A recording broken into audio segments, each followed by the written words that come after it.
political commentator Jafar Boulari has, in an article published in the Persian-language KN newspaper, weighed in on the possible reasons behind North Korea's suspension of planned talks between the leaders of the two Koreas, and its threat to cancel a meeting with U.S. President Donald Trump. The full text of the analytical piece follows. North Korea suddenly announced that it would stop talks and cancel a meeting with South Korean President Moon Jae-in, ending the happiness and joy of the United States and its allies, i.e., Seoul and Tokyo, fueling uncertainty over whether or not Pyongyang has actually trusted U.S. President Donald Trump, the epitome of evil and breach of promise. The North Korean Foreign Ministry has attributed the cancellation of negotiations with Seoul to the United States' excessive demands, and announced that the White House has not stopped pressuring and making harsh remarks against Pyongyang despite recent talks between the two Koreas and ASEAN relations and even the emergence of signs of rapprochement between the South and North Korea. The White House National Security Advisor John Bolton made humiliating comments about North Korea as the U.S. and South Korea were going to hold joint military exercises, which are against Pyongyang in nature. He said North Korea mustn't dismantle its missiles and atomic weapons inside the country, rather, Pyongyang should hand them over to the U.S. Anyway, North Korea has reiterated that it would not destroy its nuclear weapons in return for trade with the U.S., and that Pyongyang may suspend talks between North Korea's leader Kim Jong-un and the U.S. and South Korea. To what extent should we take the remarks seriously? Is the announcement by North Korea really because of Washington's excessive demands, or is it that North Korea had no intention of dismantling its nuclear weapons from the very beginning? Put it simply, were all the meetings and talks between the leaders of the two Koreas just a show? In the current article, we will be trying to find logical answers to that. The first hypothesis is that North Korea had no intention of dismantling its nuclear arms and facilities from the very beginning. The reason is that Kim Jong-un is not a naive and immature young man like Mohammed bin Salman despite all anti-Kim propaganda. This can be understood by reviewing the trend of North Korea's talks with its enemies over the past months. Kim, who is just more than 30 years old, drew on the history of winter sports events in South Korea to kick off very good talks. The most important message of the talks, at least until now, has been to send a message to the world that North Korea is not an isolated country and favors logic and dialogue.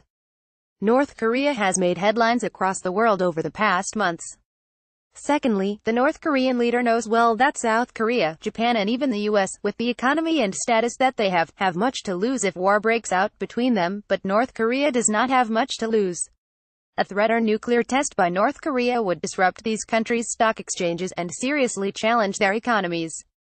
When Kim says in his first meeting with the leader of South Korea, a key U.S. ally, that, "Don't worry anymore, you will get a good night's sleep from now on," he knows well that his southern neighbor cannot sleep at night fearing Pyongyang's nuclear power. Thirdly, the survival of North Korea and its people is based on these very nuclear arms and military might. Pyongyang has no doubt that if it were not a big military power, it would have been swallowed by the U.S. long ago. So, it does not seem logical at all that this country would accept such a risk and destroy its nuclear and deterrent arms in front of the United States, especially when the U.S. is led by a person like Trump, who easily reneges on his commitments. Another hypothesis is that we should accept that North Korea did actually intend to sit down for talks with the U.S. and its allies due to the harsh sanctions imposed against it, but decided not to continue the talks due to the reasons mentioned below. If we regard this hypothesis as true, we should see what special incident could have happened since negotiations between Seoul and Pyongyang started, an incident which could have made North Korea lose its half-baked trust in the U.S. and dissuaded from continuing the talks. The events which happened during that period include the continuation of threats against North Korea, the continuation of joint maneuvers by the U.S. and its allies on the Korean Peninsula, U.S. authorities' humiliating remarks against Pyongyang, such as the comments made by John Bolton about North Korea's nuclear weapons, and more importantly, United States' breach of commitments in its withdrawal from the JCPOA. Every one of the above-mentioned events could have increased North Korea's distrust of the U.S. and prompted it to leave the negotiations in the middle of the way. Nevertheless, it seems the most important reason that could have made Kim abandon the talks is Washington's non-compliance with the JCPOA, which led to ever-growing mistrust of the U.S. A senior U.S. senator says Trump's pullout from the JCPOA proved Iran's argument that the U.S. is unreliable. In the case with North Korea and the U.S., there is no Europe involved. So, Kim cannot say, like some people in Iran, that he will continue with Europe if the U.S. pulls out. Seoul and Washington have identical positions on North Korea. Both say the same thing and pursue the same objective. So, by taking a look at the developments surrounding the JCPOA, Pyongyang has probably arrived at the conclusion that if it dismantles its nuclear weapons, which serve as a deterrent, there will be no guarantee that the U.S. will not violate its obligations. Moreover, Pyongyang knows that destruction of its nukes equals the destruction of North Korea. And the third hypothesis, maybe the reason North Korea abandoned the talks is what it has officially announced, i.e., growing pressure and threats against Pyongyang by the U.S. and its allies amid negotiations, and humiliating comments like the ones made by John Bolton as well as the war games which were supposed to halt with the start of the talks. North Korea has witnessed such behavior and, hence, has decided to abandon the negotiations. Before halting the talks, North Korea released several American prisoners and began to dismantle key installations related to its nuclear tests as a goodwill gesture.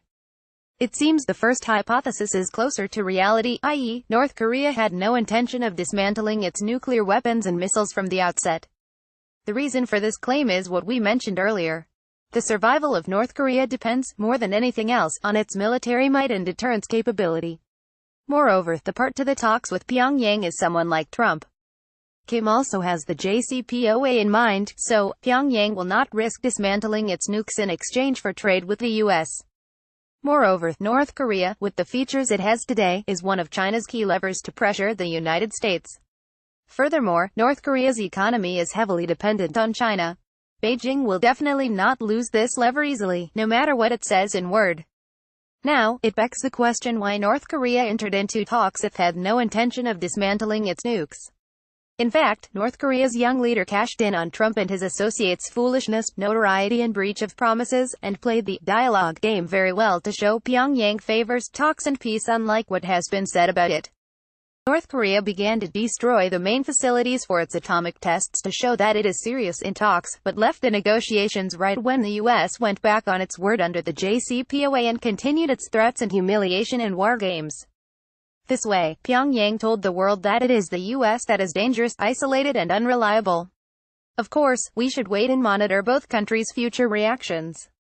The days ahead are of special significance and will show which hypothesis is more precise. We should wait and see whether North Korea will choose a fate like that of Muammar Gaddafi or will continue on the same path.